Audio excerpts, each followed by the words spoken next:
Our programs offer many languages. Please visit suprememastertv.com/schedule.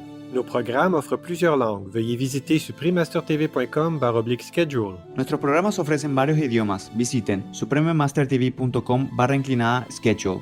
برنامه‌های ما شامل زبان‌های بسیاری است. از این وبسایت دیدن فرمایید suprememastertv.com/schedule. Despite the sound of their name, the Numbat-People of Australia are not bat people at all. Instead, they are small marsupials that look a bit like squirrel people. They have a pointed face with small, round-tipped ears, a tiny nose, and an exceptionally long tongue. Their body is slender with a bushy tail, which is commonly the first thing humans notice about them. The Nimble Numbat-People of Australia. Please continue watching to learn about one of the most endangered species on the continent. Vegan, victorious soldier. G'day is how the friendly people of Australia usually greet each other. Radiant viewers, my name is Danon and I'm a vegan person from the Numbat Kingdom. Every kind-hearted earthling in this sunburned land prays that the blessings of heaven will expedite your spiritual journey. Welcome to our show, the Nimble Numbat People of Australia. Like koala and kangaroo people, we Numbat people are found only in Australia. Our homeland has been called the Lucky Country, with diverse landscapes ranging from tropical forests to serene beaches to remote deserts to snowy mountain peaks. Our ancestors could feel at home anywhere in the southern half of the country, from the west coast to the middle of the eastern region, because that was our original habitat, a landscape of semi-arid woodlands with plenty of fallen trees to hide in. Depending on the territory, some indigenous people coined their own names for us. So there are places where we are known as Walpurti or Numbat people. Despite the sound of our name, we are not bat people at all. Instead, we're small marsupials that look a bit like squirrel people. We have a pointed face with small, round, tipped ears, a tiny nose, and an exceptionally long tongue. Our body is slender with a bushy tail, which is commonly the first thing humans notice about us. We often raise it upright as we scurry across the ground. Our coat starts as reddish-brown behind the neck, then fades to greyish-black toward the rump. But that coloration is just the background for a set of distinguishing white stripes that wrap around the back from side to side. Analogous to a human's fingerprints, these bands are unique to each of us and can vary in number from 4 to 11. We also have a black stripe on either side of our face, from snout to ear. If you include our tail, we measure between 35 and 45 centimetres in length, while our weight can range from 280 to 700 grams. Male Numbat people are slightly larger than females and may appear redder due to an oily substance their body produces. The colour and accompanying odour are used to mark an area that is off limits to other guys but welcoming to ladies. Our teeth are small and flat. Our paws are clawed, with 5 toes on the front and 4 on the rear feet. They are strong and sharp, which makes them perfect for digging and foraging. Although we mainly use our sense of smell to find food, our eyesight is quite good and we depend on that ability to detect approaching troublemakers. Marsupials are generally nocturnal, but Numbat people were created differently. We are diurnal, meaning we are primarily active during the daylight hours.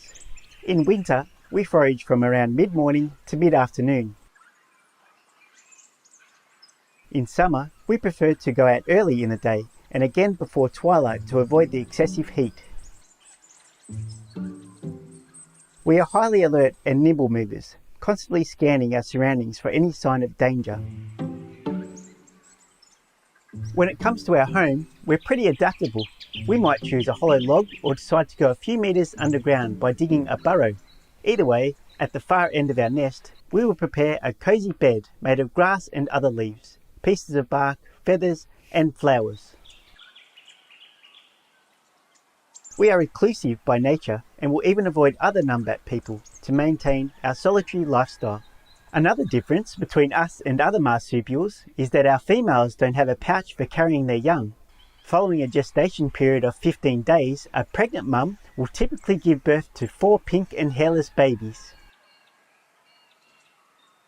The tiny newborns cling to the fur surrounding their mother's teats and remain there for about 5 months or until they are too big to be carried around. After that, the infants stay in a den by themselves when their mum goes out looking for food. They are still suckling at this stage but gradually start exploring their new surroundings. Like most kids, Numbat toddlers love playing with each other and basking in the sun, but not without their mother's supervision. You can tell they are juveniles by how cute they are with shorter and thicker snouts. Over time, they learn to find food for themselves, and when they reach maturity, the youngsters search for a territory of their own and start living independently.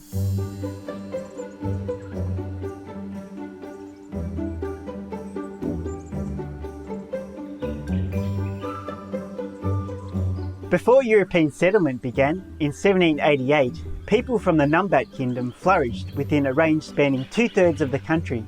As the newcomers cleared the landscape of eucalypt trees for timber, mining and the animal people livestock industry, our numbers declined so drastically that by the 1980s our estimated total population was less than 1,000 adults.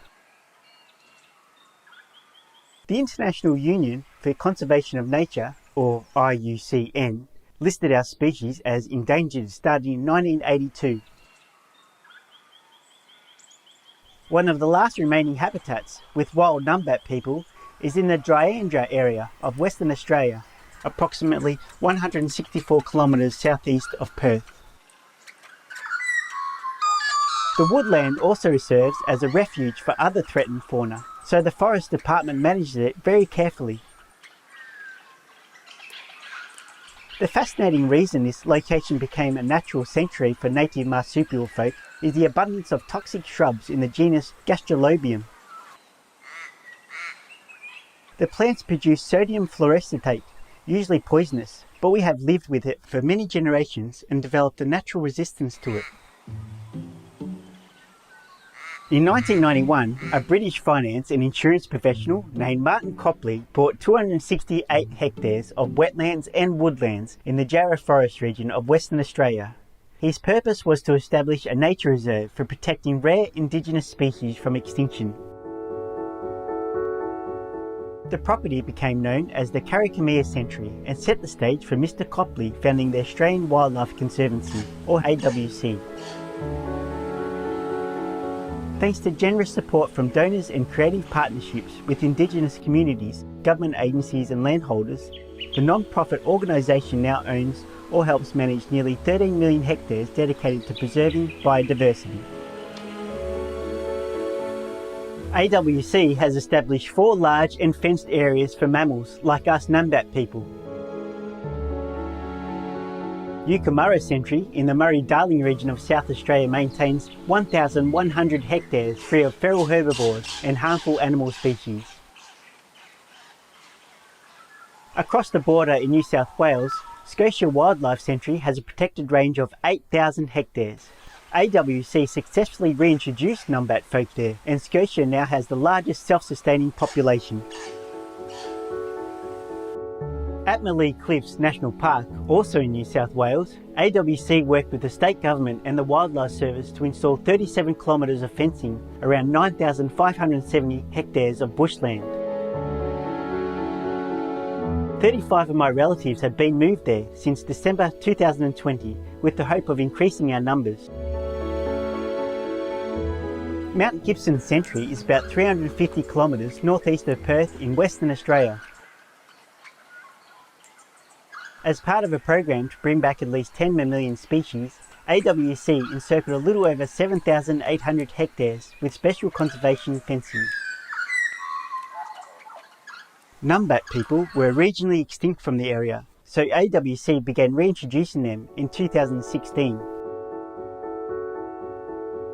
A total of 64 individuals were translocated, mainly from the New South Wales. Each was given a physical examination and fitted with a radio tracking collar before being released. Dedicated staff members regularly monitor their condition to ensure that they are genetically viable and that the population is increasing. Before we run out of time, I wonder if you'd allow me to say a few words about an issue that transcends the survival of my species. That would be the continuation of life as we know it on Earth. If you haven't already switched to a healthy and sustainable vegan diet, it's a significant step you can take to help the planet and everyone on it. Plant-based eating conserves bioregions and natural habitats because growing vegan food uses less space and fewer resources than manufacturing edible products from animal people. Did you know that raising a single cow person requires around 8,000 square metres of arable land? That same land could feed many more people a variety of wholesome fruit, vegetables and legumes. Trust me, going vegan has no downsides and you'll never look back. Perhaps you learned something from my monologue today, or maybe you just enjoyed looking at the pictures. Either way, it was a pleasure meeting you. For more information about the Australian Wildlife Conservancy, please visit australianwildlife.org. Human beings have at last understood that the planet on which they have the privilege of living is their mother, and that the animals for which they have the deepest love and respect are their brothers and sisters. The new chimical wedding of Christian Rosenkreuz, Rosicrucianism. Inspired viewers, thank you for spending some of your precious time with us today. Coming up next is Energy Radiating into Our Planet, Part 1 of 4. May your days be buoyed by hopeful dreams, positive thoughts and illuminating realizations. Our programs offer many languages. Please visit suprememastertv.com/schedule and suprememastertv.com/AW.